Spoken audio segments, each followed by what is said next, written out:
So what can you do at home to better understand how you react to blood sugar and insulin surges? This is part 5 in my blood sugar series. So let's say you're a typical new patient. You feel like crap most of the time, and this is what comes in our office, especially in a functional medicine office. You've been to 10 plus doctors, you spent $30,000 out of pocket, and you say to me, I have a few dollars left for my help. You need to help me get out of this budget, and I want it done in 2 weeks.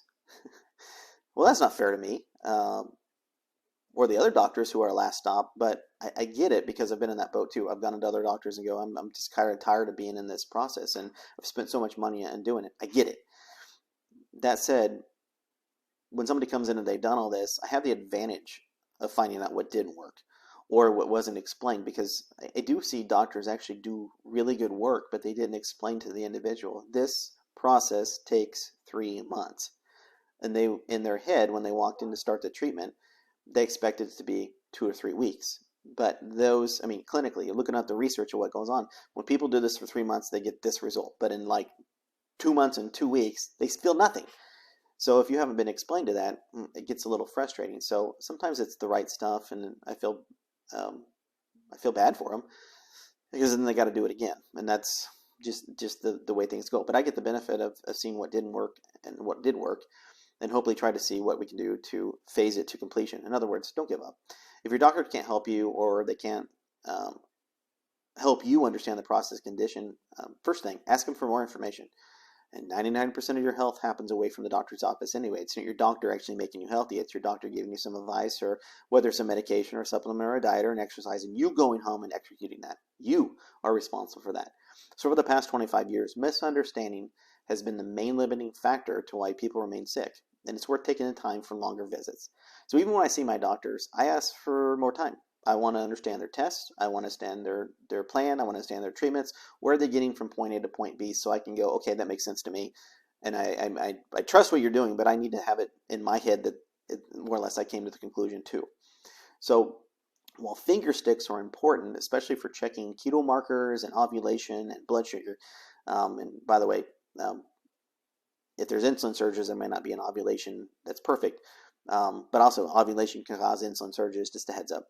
Hormone imbalances, food sensitivities, finger sticks, you can get different things from that. There's something in the market that makes a more profound difference in understanding physiology.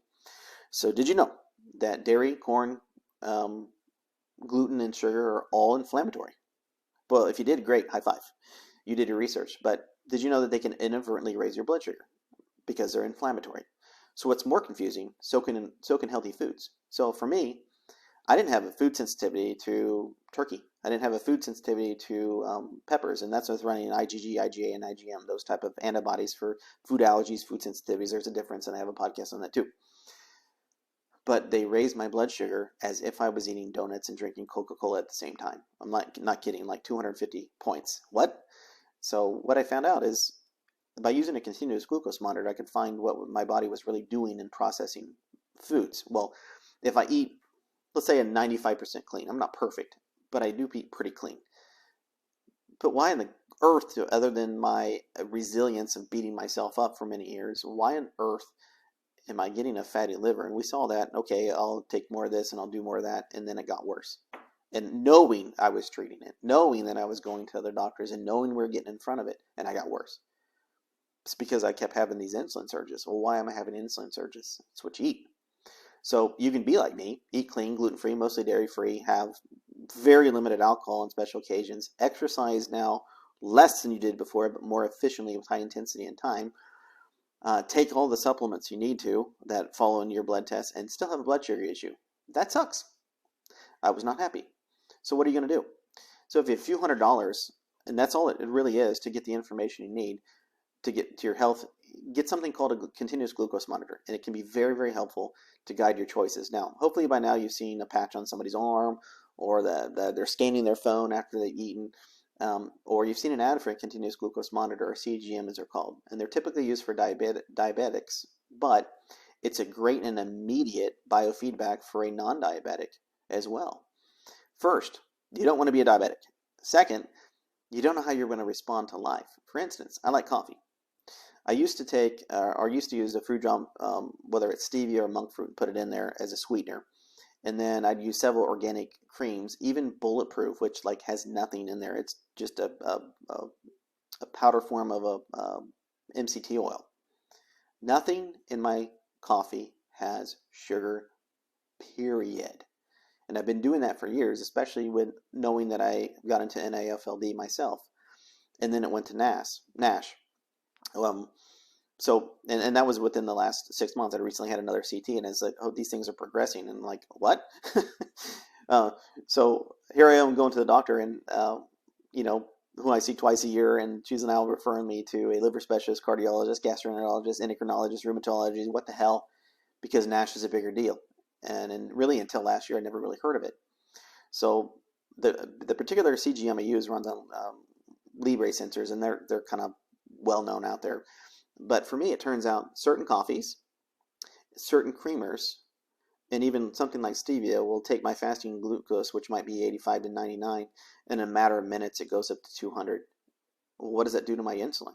It raises it. And it hangs out there, not just for like an insulin spike that will go up for maybe 30 minutes to an hour. That hangs out there for 2 or 3 hours. So here I am doing, it didn't matter. Here I am doing AIP diet, which is autoimmune paleo, Whole 30, shape reclaimed, fast mimicking diet, carnivore, Mediterranean, you name it. And if I was using any of these things, and I'm just using coffee as an example, here we have turkey and peppers and other things that come along. It didn't matter what diet I was on. There was this massive spike of blood sugar. And as that blood sugar came up, it might as well just gone to McDonald's, might as well just had, it would have been easier for me to explain it that my blood tests look like I'm eating candy all day long, and I'm not. And even through carnivore, the only thing I had was meat. And there were certain meats that were still raising my blood sugar and keeping my insulin high. And so what I was seeing with, here I am as frustrated as some of the people who walk in my office. And I'm like, I know better, but nobody knows this. And we couldn't have tested for this. And we read flu sensitivities and didn't show this. And we ran blood tests and it didn't show this. But here I am getting a real-time response of how my body reacts to food, how they create inflammation, what it's doing to my insulin, what it's doing to my blood sugar. And these are things you're not really going to find in the literature. It's going to be a trial and error that you learn on yourself. And the things that shouldn't have affected my blood sugar, in the case of most of the people who walk in our office, and probably you too, is that it wreaks havoc on the rest of your body. So I'm adjusting accordingly with this, including supplements and pharmacy. Got to do what we got to do. And I've read enough articles about pharmaceuticals and how they raise blood sugar too. So that's something we have to explain in our office. Hey, if you've got a medication, you got to see if it's going to spike that as well. and like sometimes allergy medications cause allergies, and sometimes blood sugar medications create blood sugar issues. That sucks. That's just, most people are like, that's just great. But this newfound knowledge with these CGMs can be a huge learning tool. And I might be motivated to let my children try it. I want to see if they know how this happens. Hey, was Dad correct on how your mood, energy, attitude sucks with your diet? And that you're a pleasure to be around when you eat clean, and you're not so fun when you don't. Hopefully for them, whether youthful and invincible choices like I had, catch up to them, or are they getting away for now? So I hope I can only educate them to do the right thing, and i.e. see my genetic predisposition, as we talked about for a while. So I've documented everything in this process, including secondary non-response regarding digestion, skin, sleep, swelling, overall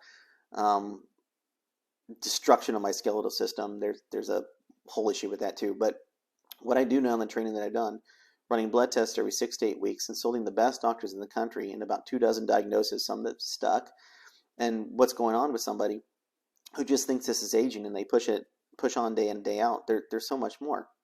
There have been many days in the past year, or the past 4 years, I've considered just stepping away. I feel bad. And then certainly my stamina is not the same, and certainly I work way less hours than I used to.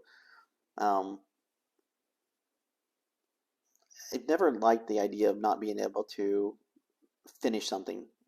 For me, it's finishing my health journey right now, and that means I'm helping other people with their health journey. I've never liked just backing out. I didn't like to get into a race unless I trained properly. For me, I thought I'd trained properly for this to understand what's going on, and it turns out I didn't know enough. So in our office, we had to rearrange my schedule to be at maximum energy and maximum brain function. Because, for instance, if somebody comes into a doctor and the doctor hasn't slept for 10 days or whatever, they're not on. They're not on. It doesn't matter where you go. You anywhere, and somebody hasn't slept or isn't taking care of themselves or feels like junk, they're not on. And so I don't think it's fair for individuals to come see me if I'm not on. I have to be on. And so we reduce my exposure and my time that I have to be in the office to get maximum energy, maximum brain function. And then at the same time, even during the day, I watch my heart rate, my blood pressure, my heart rate variability, my oxygen, and other markers, so I know I'm not crashing, because I have to build this energy back so that my body can reverse this thing that's happened.